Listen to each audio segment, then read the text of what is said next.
Hello, I'm Olly and this is CriminOlly, where I talk about crime, pulp, horror, that kind of thing. Today, trash, trash and more trash, including possibly the most appalling book I have ever read. It's my weekly wrap-up.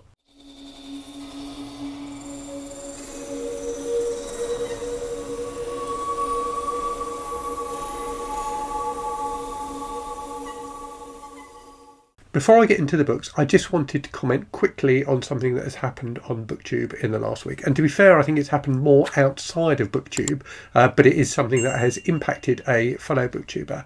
That person is Willow from the channel Willow Talks Books. So Willow has been the victim of some quite aggressive dogpiling, particularly on TikTok, but also review bombing of her book on Goodreads, following a video she made about romantasy books and romantasy readers. Now, I definitely don't agree with everything that Willow says on her channel, but I do think she's an excellent booktuber. I think she has interesting takes, even if I don't always agree with them, and I think she really cares about what she does. So to see her taken down in the way that she has been, I think is wrong. I think it's really, really bad, and I hope, Willow, that if you're watching this, that you come back to Booktube soon. We miss you. Right, let's move on to the books. Before I do that, actually, another quick thing I wanted to say is I really, really appreciate everyone who has sent me submissions for the Library of Forgotten Books. I know I haven't got back to everyone yet. I was surprised by the amount of response I had to that video, and I'm slowly working through it all and figuring out how to address that in a video. So I hope that soon I will have my first Library of Forgotten Books video up. But if you sent me something and I haven't heard anything back from me, apologies for that. But there were just so many submissions that it's taken me a while to figure out how to manage it all. Right, let's get on to the books then. So it has been a very, very trashy week. I have read 5 books, all of which are trashy to a degree, but I think they probably almost get increasingly trashy as we go through the week. But I've had a really, really enjoyable, if at times shocking, week of reading. So the first thing I finished was a book I talked about in the weekly wrap-up last week, and indeed I've done a review of it since then as well, and it's probably the least trashy book of the bunch. So it's Sweet Evil by Charles Platt.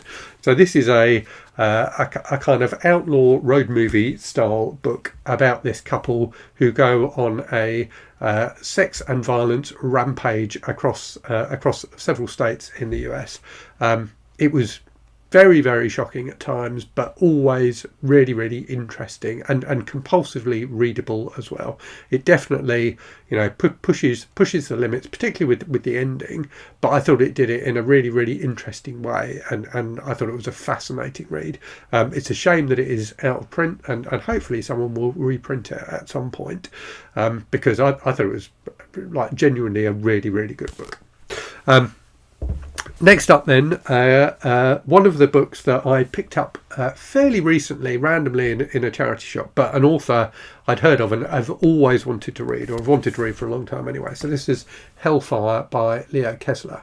So Leo Kessler, I forget the author's real name, but it was not Leo Kessler. He was an English guy, or a British guy anyway, who created this character of Leo Kessler, who's supposed to be like some kind of German writer who supposedly has conversations with Germans who fought during the Second World War, and then writes this series of books about them. So basically it's a very trashy, exploitative Second World War novel.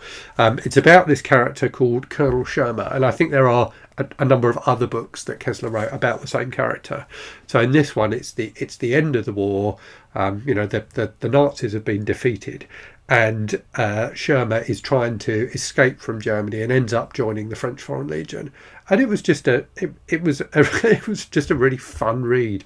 It had lots of good kind of military action in it. Shermer is an appalling character. You really don't like him, but you want to keep reading about him. And it was just very, very entertaining, very competently done. And that might sound like I'm damning it with faint praise, but I'm not, because I think this kind of book should be competently done. It shouldn't be kind of flashy and over the top. It should just be solidly enjoyable, and it definitely was. So I'm sure I will read some more Leo Kessler in the future. After that, one of the books I got sent a while ago in a lovely package from a viewer, Matt. So this was the Revenger Rainbow Coloured Shroud by Joseph Hedges. This is book 5 in the Revenger series.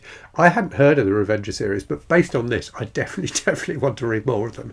So this is like a British version of The Executioner, basically.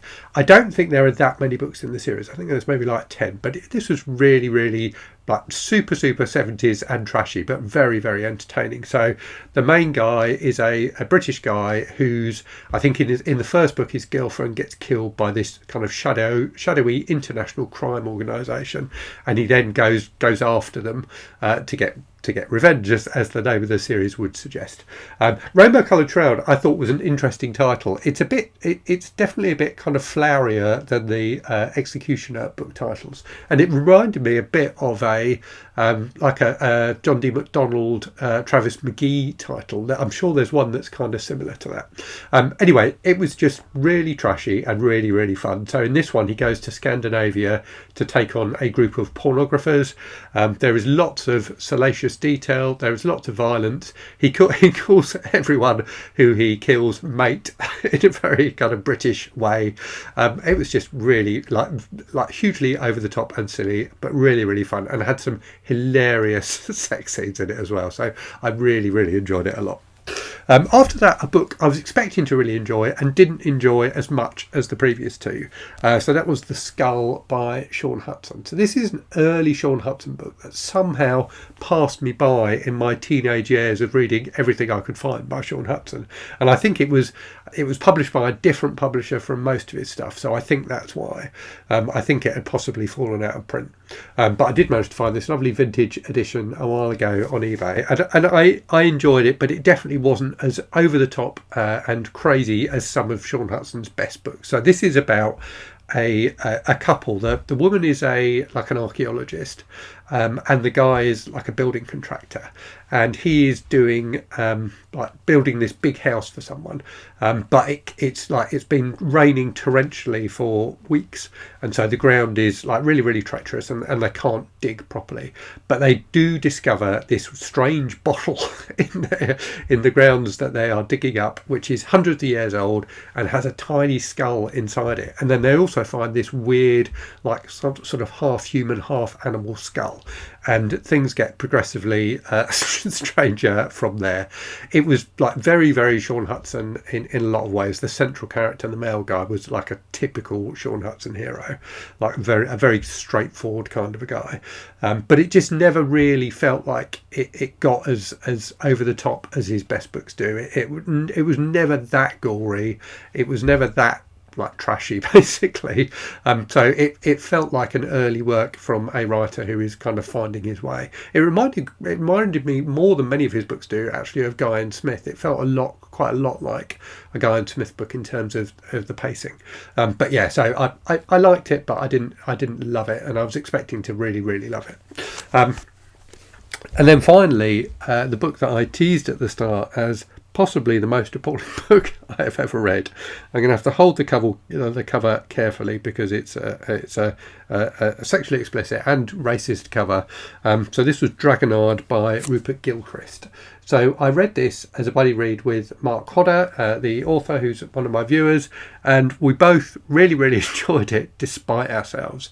So this is a mid-70s like plantation novel. So it's set in St. Kitts in the Caribbean, and it's about this English guy who goes out there and like is trying to make a life for himself, basically, and becomes a slave master. So he is responsible for whipping slaves, and gradually from there there's kind of rags to riches story as he becomes more and more wealthy and successful.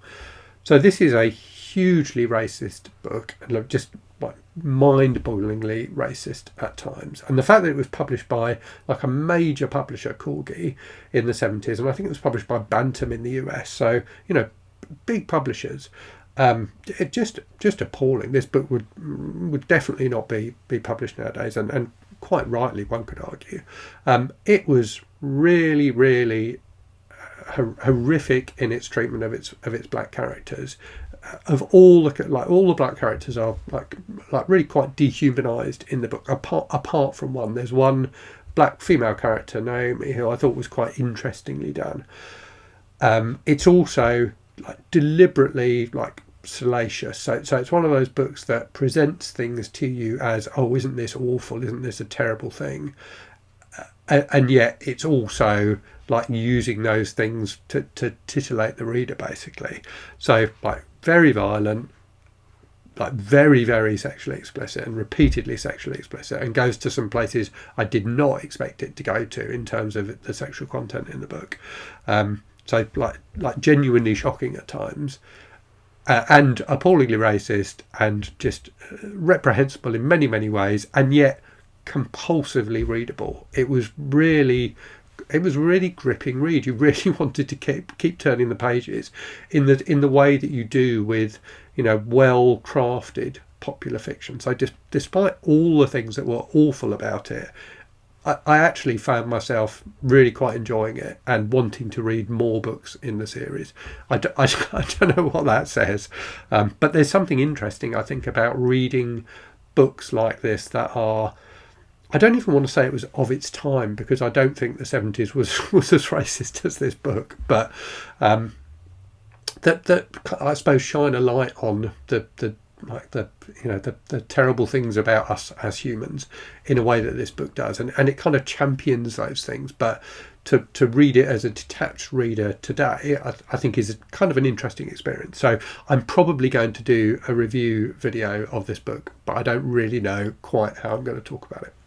So that is everything I have finished reading this week. I've literally just finished Dragonard before starting this video. I think I'm going to read The Stand by Stephen King next. I've been meaning to get to this all month, so I think that's probably what I'm going to dive into next. Right, in terms of channel stuff then, so in the last week you've had my review of Sweet Evil and The Gas by Charles Platt, these two very interesting but very transgressive books. You had my huge 140 book book haul, and you had my video about BILFs, so books I'd like to finish someday, and I need to get on and read some of those as well, actually. You've also, I don't normally talk about videos on my other channel, my Watch channel, but I did do one this week that people might find interesting, because I'm conscious that, like me, probably many of my viewers are nerds, for want of a better description. So I did a video about the new Casio Back to the Future collaboration watch. So they've released a new like calculator watch that's a collaboration with Back to the Future and has lots of like cool Back to the Future kind of things buried in it, if that makes sense. So yeah, I'll leave a link to that in the description to the video if you fancy the sound of that. In the week ahead, I'm not entirely sure what I'm going to do. So I'm going to give you like a 2-week look ahead for videos rather than 1 week, in that I don't know exactly which videos are going to go up in the next week. So you will get another book haul video, a much, much smaller one. So the books that have come in since I filmed that 140 book haul. And you know, in theory now, the number of books coming into the house should diminish dramatically. You're going to have my TBR for December, which, like my November TBR, will probably be quite a short one. You hopefully will get my first Library of Forgotten Books instalment. You'll get, as I said, if I can figure out how to talk about it, a review of Dragonard, and you're also going to get a video not announcing, because it's already been announced, but talking about a new horror comic that is launching on Kickstarter, which is like a charity comic raising money for LGBTQ charities and charities supporting immigrants. So this is a 200-page comic called Hope Not Horror. Sorry, I got the name wrong. It's called Horror Not Hate, which looks absolutely fantastic. So I will leave a link in the description to this video to their Kickstarter as well, so you can check that out. But I think that video should go up in the week ahead rather than in the 2-week window. So that's me done for today. I hope you enjoyed today's video. Do let me know in the comments if you've read any of the terribly trashy books that I read this week. Let me know what you've been reading, and as always, thanks very much for watching. Hope you're safe and well out there. Hope you're reading good stuff, and I'll speak to you again very soon. Cheerio.